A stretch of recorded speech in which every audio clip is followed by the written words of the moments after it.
यह कहानी है हसीमपुर नामक एक गांव की, जिसमें एक श्यामू नाम का पति और मीरा नाम की पत्नी रहते थे। वो बहुत ही मेहनत करता था, लेकिन वो स्वभाव में थोड़ा डरपोक था।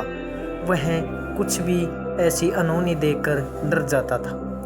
रोजाना वह खेत में जाता और कुल्हाड़ चलाता, पूरे दिन काम करता रहता था और बहुत ही मेहनत करता। एक दिन उसकी पत्नी उसके पास भोजन लेकर खेत में ही आ जाती है।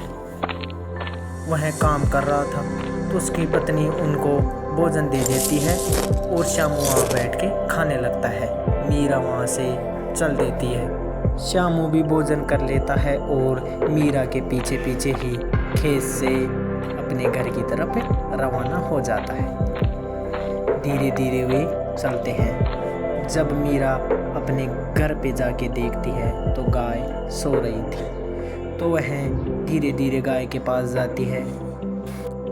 वह गाय के पास जाकर कुछ बोलती है। श्यामू पेड़ के नीचे बैठ जाता है। अगले दिन दोबारा श्यामू अपने खेत में जाता है तो वह देखता है कि फसल बहुत ही बढ़िया उग गई है। तो वह दोबारा फावड़ा लेता है और कुछ सोचने लगता है। सोचकर वह फावड़ा लेकर काम करने लगता है।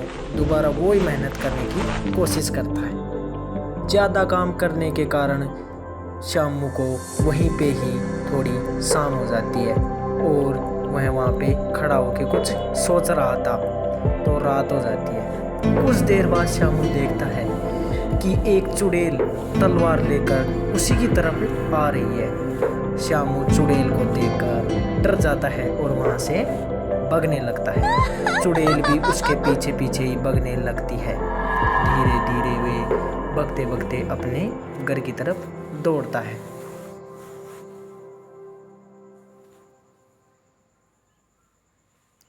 दौड़ता दौड़ता वह अपने घर के पास आ जाता है, लेकिन चुड़ैल भी उसी के पीछे तलवार से वार करती हुई धीरे धीरे आ रही थी। अपने घर के पास आते ही चुड़ैल ने उसके ऊपर वार कर दिया और किसान वहाँ पर ही गिर गया और उसकी मौत हो गई।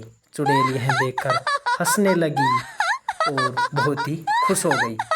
चुड़ैल श्यामू को मारकर अपने तलवार के साथ वापस जंगल में जा रही थी। इस प्रकार उसने श्यामू को मार डाला और एक एक करके पूरे गांव के लोगों को मार दिया। वह चुड़ैल अब सभी को मारने लगी और बहुत ही ज़्यादा गुस्सैल हो गई और मार डाला।